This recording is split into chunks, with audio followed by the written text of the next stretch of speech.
Olá, queridas irmãs, irmãos, amigos e amigas. Que alegria poder compartilhar com você o Evangelho de Jesus Cristo. Eu sei que Ele vive, que nos ama e que deu sua vida por nós. Hoje nós vamos estudar Doutrina e Convênios 58, dos versículos 1 até 29, tá bom? E eu estou bem feliz mesmo de compartilhar esses importantes princípios para a nossa vida. E eu peço a você que abra seu coração e sua mente para que o Espírito Santo, na verdade, possa testificar a você e te ensinar coisas maravilhosas hoje. Vamos começar? Muito bem. Joseph Smith, ele já havia chegado no condado de Jackson, em Surrey, né? Nós estamos aqui já em 1º de agosto de 1831. Os irmãos que saíram, né, lá de Kirtland em missão, se reuniram ali e fizeram uma conferência, como o Senhor havia ordenado. E vários irmãos estavam chegando. Aquela região, o Senhor havia revelado que queria mostrar o lugar de Sião. Quando o Senhor mostrou que ali no condado de Jackson, né, em Independência, seria edificada a Nova Jerusalém, como nós já vimos na aula anterior, alguns membros ficaram assim decepcionados, porque acharam que encontraram uma cidade próspera, alegre, feliz, e naquele local não passava de um vilarejo, com pessoas rudes, de pouca instrução, sem refinamento, e eles não entenderam aquilo. E eles não entenderam que o Senhor estava chamando-os para que eles construíssem Sião. Muito bem. E então o Senhor deu esta revelação. Uma outra coisa interessante que aconteceu é que o bispo Edward Patrick, visitando a região com Joseph, destruiu algumas terras que deveriam comprar, e o bispo Eduardo Patrick se opôs tenazmente, diz assim. E então ele foi repreendido aqui nessa revelação. Mais tarde, irmãos, Ezra Booth, né, uma coisa assim, Ezra Booth, o nome dele, ele presenciou essa discussão e usou aquilo como uma causa para ele poder se afastar e apostatar e escrever várias coisas contra a igreja. Eduardo Patrick, ele não era um bispo como o bispo de nossas alas. Ele era o único bispo da igreja na ocasião. E ele tinha uma função diferente dos bispos de nossa ala hoje. Ele deveria receber todas as doações dos santos que estavam começando a viver ali naquele momento ali da consagração e comprar terras e propriedades para que os santos que estavam chegando pudessem habitar. Neil Knight também foi chamado como agente para ajudar o bispo Eduardo Patrick. Nós vamos ver isso daqui um pouquinho. Vamos começar, então, já coloquei aqui o cenário histórico, e vamos mostrar aqui o que o Senhor fala. Então, esta revelação foi dada pelo Salvador Jesus Cristo através do profeta Joseph. Diz assim nos versículos de 2 a 5. Pois em verdade vos digo, bem-aventurado é o que guarda meus mandamentos, seja na vida ou na morte. E o que é fiel nas tribulações, recebe maior recompensa no reino dos céus. Deixa eu só fazer um comentário aqui. Todos nós que aceitamos o Evangelho, que aceitamos Jesus Cristo em nossa vida, não estava nos convênios que nós não teríamos mais provações.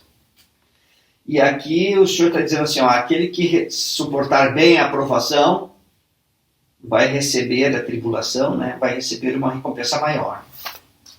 Então, não importa se você é membro da igreja ou não.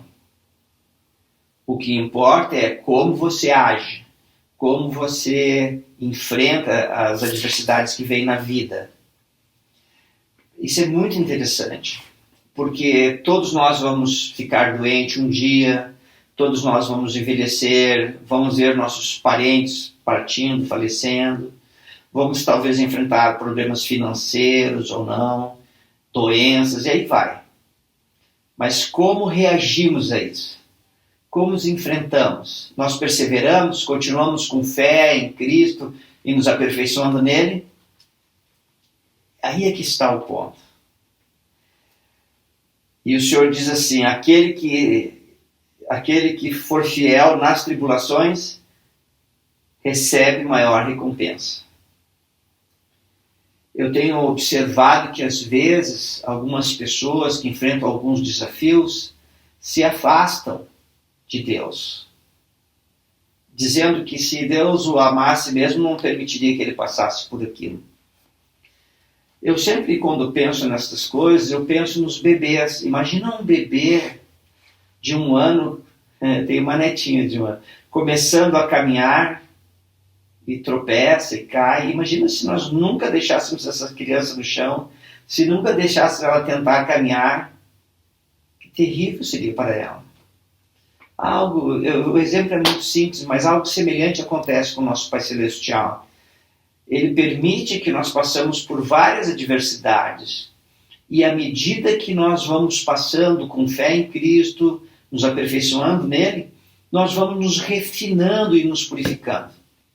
Isso é maravilhoso. Poderíamos falar mais sobre isso, né? Mas vamos continuar. Versículo 3. E olha, só o cenário histórico. Alguns chegaram dizendo, nossa, mas esse é o lugar que vai ser edificada a Nova Jerusalém.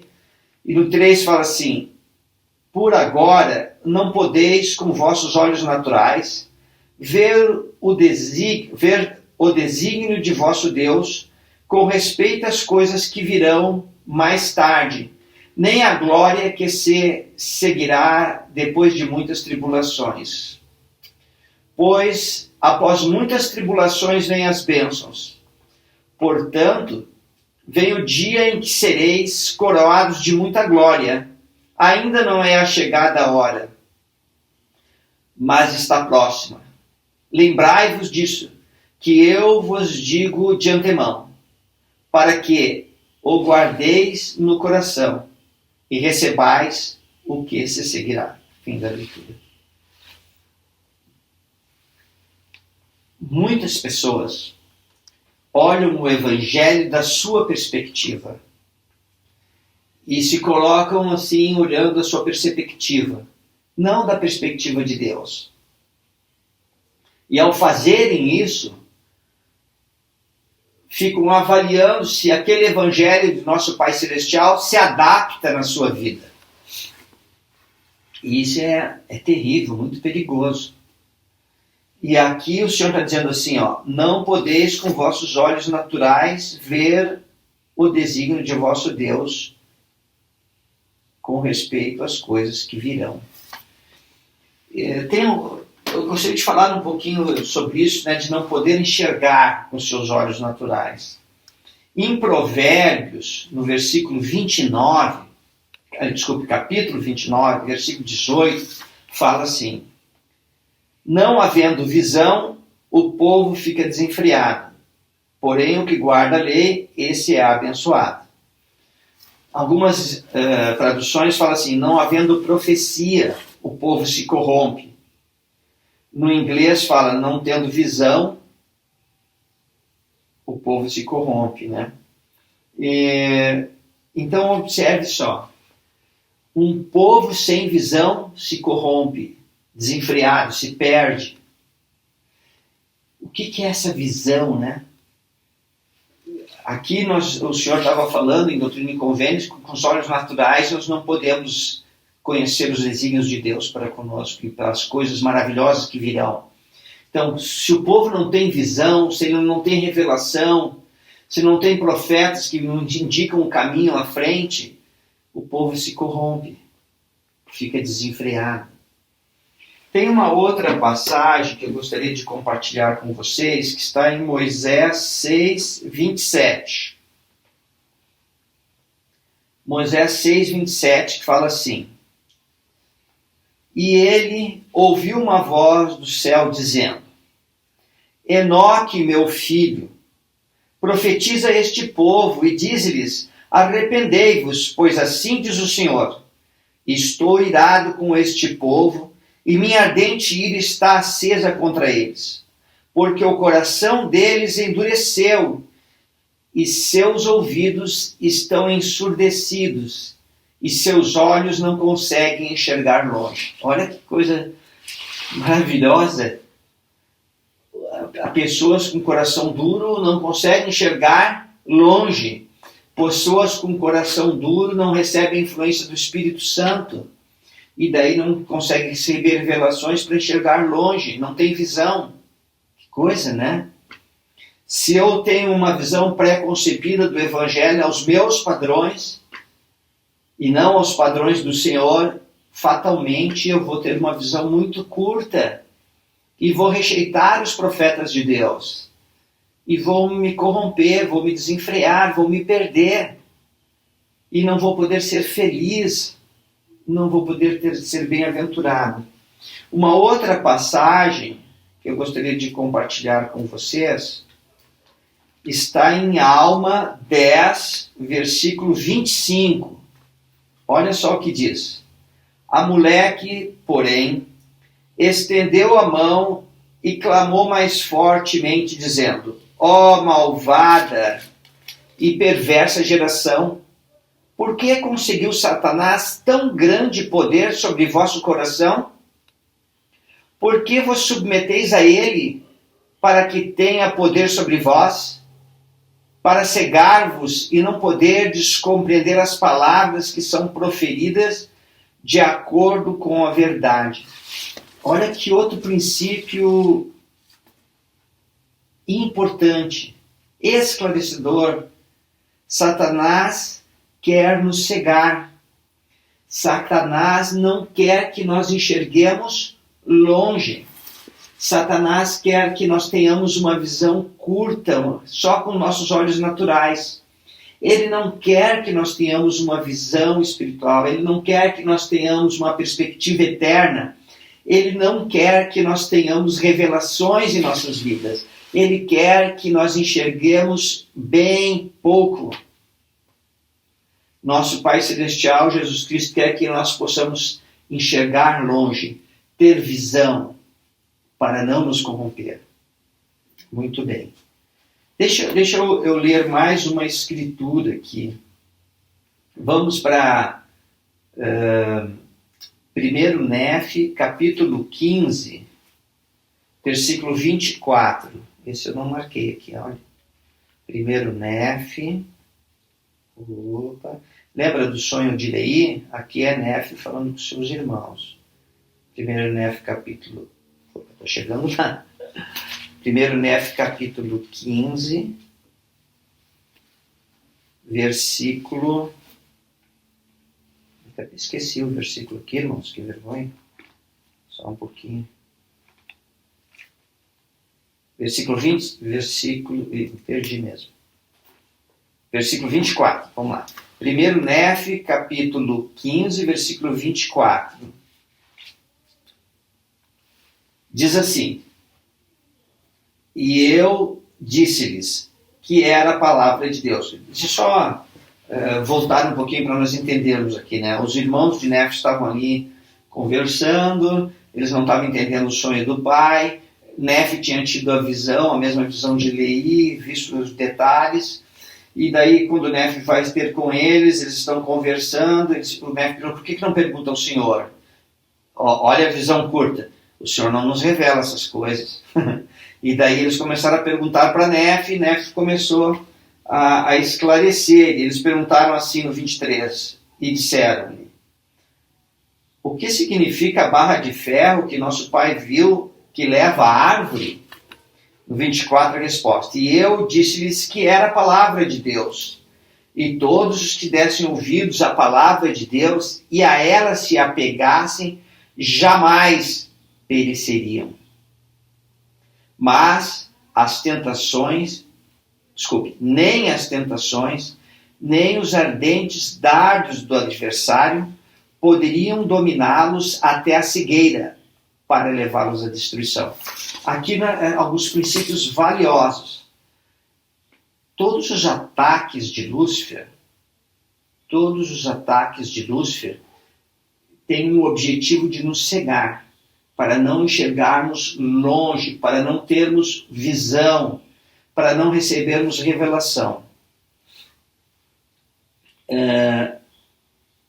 E Satanás, então, quer nos deixar cego. Mas o Senhor está mostrando aqui que se nós nos apegarmos à palavra de Deus, dessemos ouvidos à palavra de Deus, nos apegássemos a ela, jamais pereceríamos.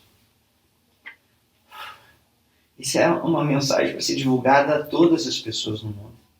Se nos apegarmos à palavra de Deus, que estão nas Escrituras, nas obras padrão, né? Velho Testamento, Novo Testamento, Livro de Mórmon, Doutrina e Convênios, perde grande valor, nas palavras dos profetas vivos. Se nós nos apegarmos à palavra de Deus, jamais pereceremos. Mas Satanás quer te cegar. Interessante. Eu estava conversando outro dia com uma irmã, tive a oportunidade de conversar com ela e aconselhar. E então ela comentou assim: olha, às vezes eu fico assim surpreendida com certas atitudes de alguns membros da igreja. Às vezes eu fico me questionando coisas da história da igreja. Por que os profetas, José, né, agiu assim, assado? Às vezes olho alguns procedimentos na igreja e pergunto por que é assim. E essa irmã estava bem abatida. Eu comentei: irmã, você está vivendo a batalha que todos nós vivemos todos os dias. Que eu vivo. Ela disse: não, mas você não pensa assim. Daí eu falei para ela assim: olha, irmã, nós estamos continuamente nessa batalha de luz e trevas. Satanás sempre quer nos trazer trevas, nos cegar. E daí, às vezes, você se encontra assim, pensando coisas do passado, porque alguém agiu assim, assado, e você já fica chateado com aquela pessoa. Algo que aconteceu há 15, 20, 30 anos. E daí você começa a imaginar como tinha que ser. Daí eu comentei para ela assim: olha, irmã, essas coisas, esse tipo de pensamento, te aproxima ou te afasta de Deus? Ah, não afasta. Então, se afasta, não é de Deus. Você pode orar e perguntar: Pai Celestial, esse sentimento vem de ti? Se você não receber mais luz, alegria, paz, contentamento, então não é de Deus. Então, deixa esse pensamento para trás. Abandona ele e faz coisas que vão te aproximar de Deus. E aqui, Nefe está ensinando a seus irmãos que não tinham visão, que falavam: a Deus não me revela isso. Estava dizendo: olha, se apega à palavra de Deus e você jamais vai perecer. Não é maravilhoso? E os profetas nos deram hoje o vem e segue-me. Irmão, o vem e segue nada mais é que o conselho dos profetas em todas as épocas para estudar as Escrituras.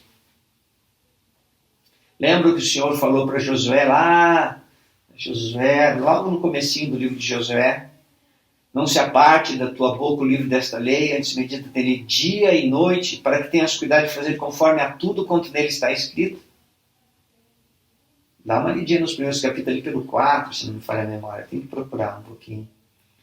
João 5,39, olha o que o Senhor fala: examinai as Escrituras, porque vós cuidais ter nelas a vida eterna.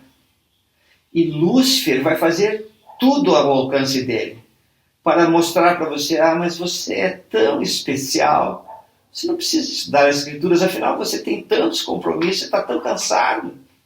Por que ele fala isso?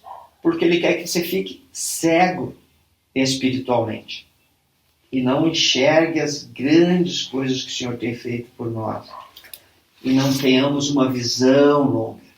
Muito bem. Continuando aqui, no versículo 7, lembra que os santos chegaram ali em Jackson, o Senhor disse que Independência era o lugar onde seria construído o templo de Deus, né?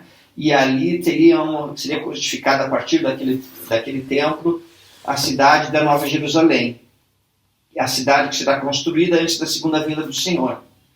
Mas observe que fala no 7, e também para que tivesses a honra de estabelecer o alicerce e testificar quanto à terra na qual a Sião de Deus será edificada. Interessante que o Senhor fala assim, estabelecer o alicerce. Lembra, nosso Pai Celestial, né, no caso aqui Jesus Cristo, Criador de mundos incontáveis para nós, que criou milhões de terras como esta que nós habitamos, com filhos espirituais, o Senhor ele tem a presciência, ele consegue saber de tudo.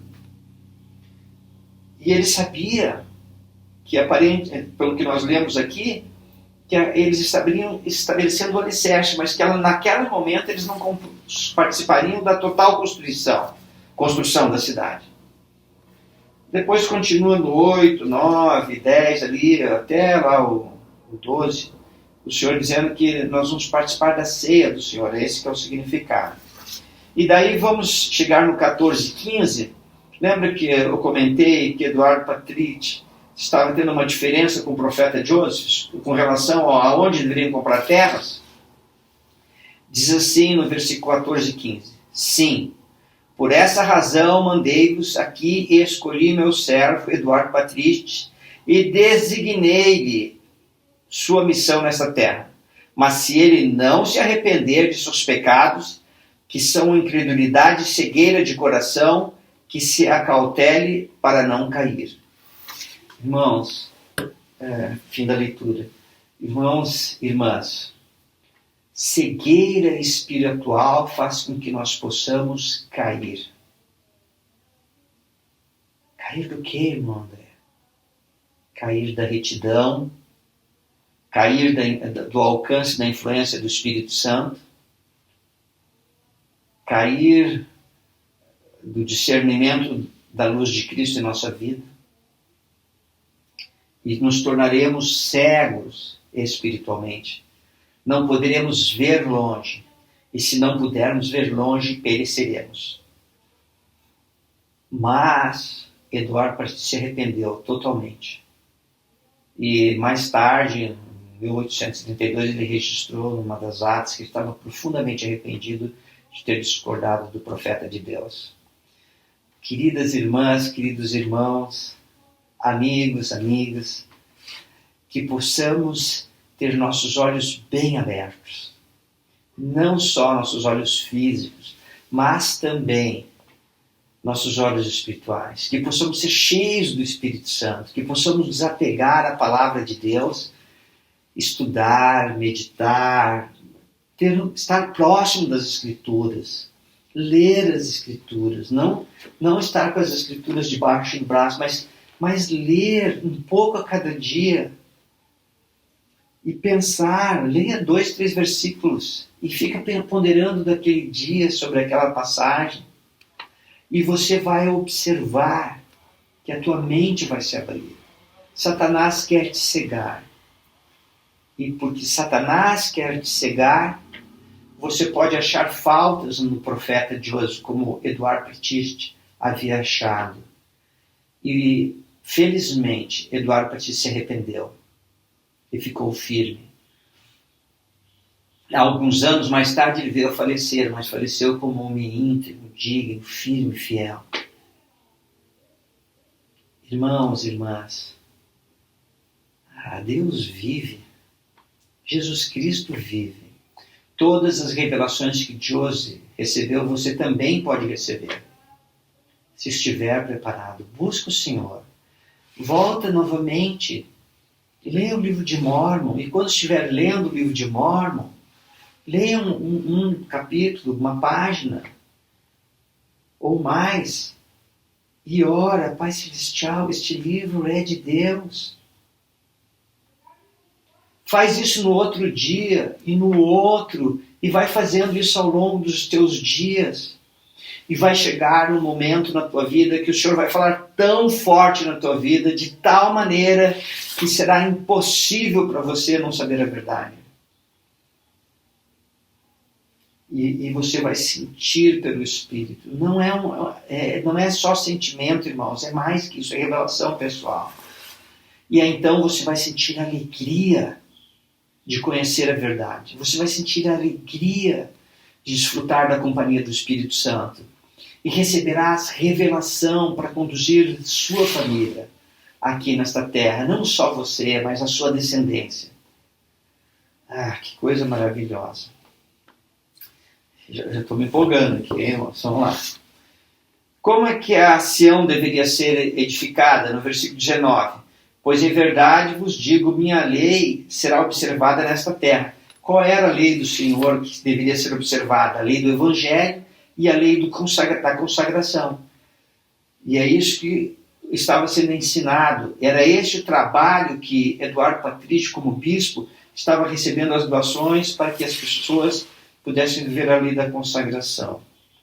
No 21, no 20 fala assim, mas que governe Deus. Quem governaria em Sião? Deus.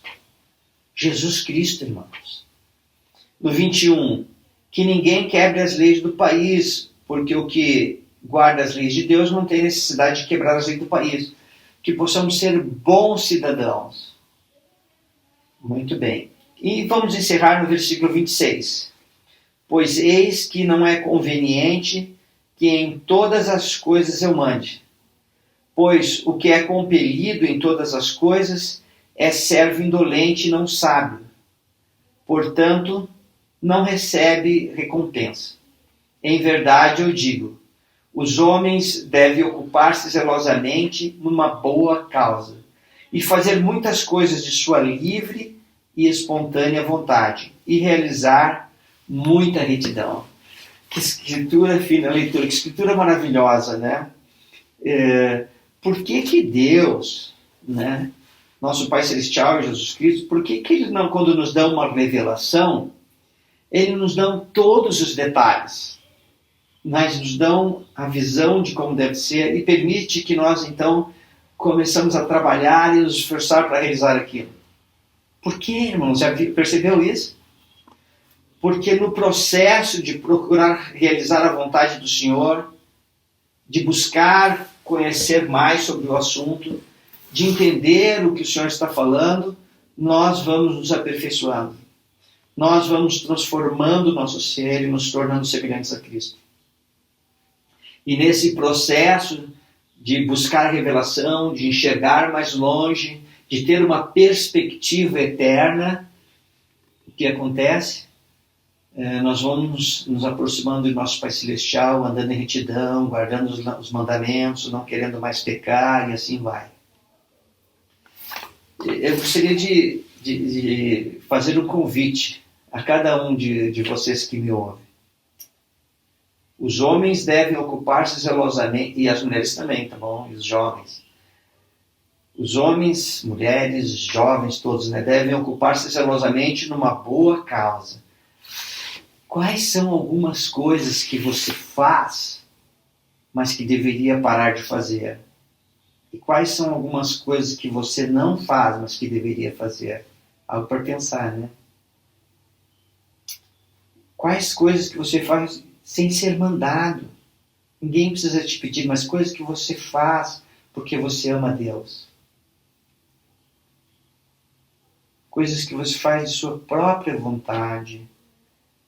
Quais são as obras de retidão que nós realizamos, irmãos? Então, o convite que eu deixo hoje para vocês, essa aula tão linda, né? É que possamos agir por nós mesmos, em retidão, sem ser mandado, sem ser compelido, sem precisar passar por doenças, desgraças, sofrimento. É bom que aqueles que voltam por causa disso, é maravilhoso, mas melhor é se não precisar passar por isso. Ninguém precisa saber.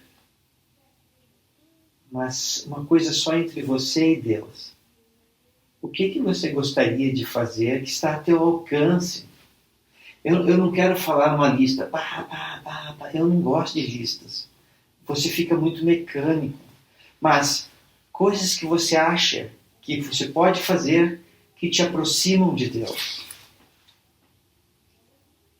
Coisas simples na tua vida, coisas simples no teu lar, no teu trabalho.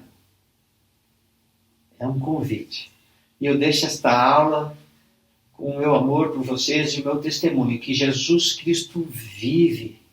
Ele nos revela coisas que precisamos saber para transformar a nossa vida, para que seja a nossa vida mais agradável aos olhos de Deus, para que possamos estar mais próximos de Deus. Eu testifico que Jesus Cristo revela, Ele dá revelação à nossa vida.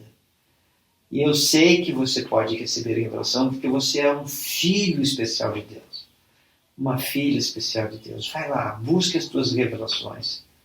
Fica próximo de Deus, estuda as Escrituras, ora no teu quarto, sem ninguém saber, em voz baixa, em voz alta.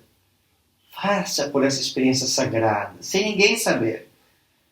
Mas o Senhor sabe e vai te conferir, vai te dar a influência do Espírito Santo para transformar teu coração. E eu deixo essa aula em nome de Jesus Cristo. Amém. Tchau, irmãos, irmãs, amigos, amigas. Tchau, jovens, crianças. Crianças, um abraço do vovô Dé, tá bom? Tchau. Se cuide muito. Tenha um ótimo dia. Se cuide. Tchau.